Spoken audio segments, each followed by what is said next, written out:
Chair. I just wanted to thank everybody for your comments on this bill. Since this bill came forward at the beginning of the session, I really spent a lot of time this session, probably more time than I've ever spent on another bill, researching this issue and learning different perspectives.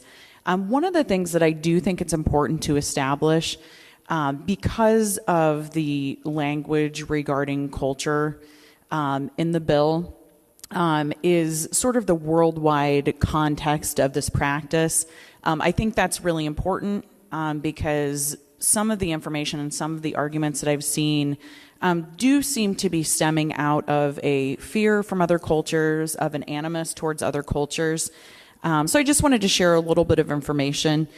This is a practice that has been done back into ancient times, not only on the African continent, but in Asia. Further than that, one of the other things I learned, I think a lot of people think that there's maybe only one religion that's doing this. As a cultural practice, I found out that Christian groups do this depending on their culture and the area they were raised in. Catholics, Jewish people in Africa, Muslim, animist people as well. So that was very interesting, something that I found out. I found out that when the Catholic Church arrived on the African continent as missionaries, there was a conversation about discouraging the practice, but it was so culturally ingrained that the church felt it was more important to add members to the church than to disagree with the cultural practice. And that's, going back to several hundred years ago. In Victorian England and in the United States through the late 1800s, up through the 1960s, girls were subjected to unwilling clitoridectomies if their parents thought that they were overly excitable, if their parents thought that they might be touching themselves, if their parents thought that they might be masturbating, etc. Adult women, sometimes lesbian women through the 1950s and 1960s in the United States were subjected to clitoridectomies against their will. So I think it's really important to recognize that this is a practice, the practice of controlling women's sexuality, the practice of investing in the idea that a woman exists for a man, and that a woman exists for a man's pleasure, is not reserved to other cultures.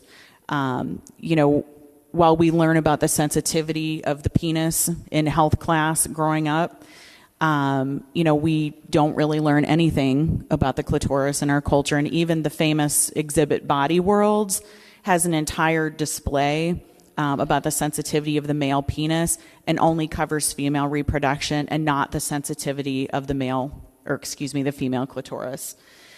So I hope that in our culture as well, we'll work to understand the importance of female body intactness and female pleasure. There was a very interesting article in the Des Moines Register by Rika Basu, and she did a really great job of talking about some of the different arguments that we're having here. And I want to say again that I really appreciate Representative Holt, you listening to the community and taking the information about education in the community, because without that piece, I really do fear that this legislation would be just another headline, just another way for us to say we're right and we feel good about that. Without that educational piece, the advocates who came to speak to us from the African domestic violence groups really felt that this would be a significant impediment to ending the practice. And I think that our goal should be ultimately ending the practice, not just getting a headline in a paper, not just saying that we are like other states. One of the other things that Rika Basu said with regards to this legislation is that we should make sure to continue to protect children in Iowa. There are other horrific practices that are condemned by the American Medical Association that we haven't even been able to move bills in committee about, like conversion therapy for LGBTQ youth that scars them for their entire life. So I would just ask our body to think about, if we're willing to, take a look at a practice, which is absolutely something that nobody should be doing, If we might be so quick and more comfortable to do that because we believe that people in other cultures are doing it, but we're not really willing to take a look at things that are harming children that are coming out of our culture. So I would ask that we would, maybe in a spirit of humility, look at removing the plank from our own eyes as well. In this country, we also perform unwanted genital surgery on intersex children who have no choice in the matter at all. That is done for social reasons, not medical reasons. So I also hope that you folks will learn a little bit more about that, because that is going on in our state, and that is going on in the United States. And we should protect those children as well from unwanted surgeries that many would not choose if they had the option to later on.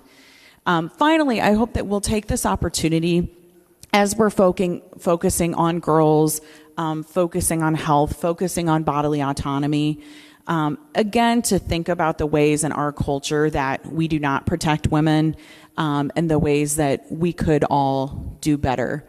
When a person has been sexually assaulted, we should believe that person. What we see all too often is that we tear them down. We doubt them. We ask them what they were wearing. We cast aspersions on their character. So I just hope that we use this opportunity here today to think about protecting girls and think about protecting women, to think about the ways that we can protect many other people, and that we can root out the evils that are right here in our own culture. So again, today I've thought really hard about this.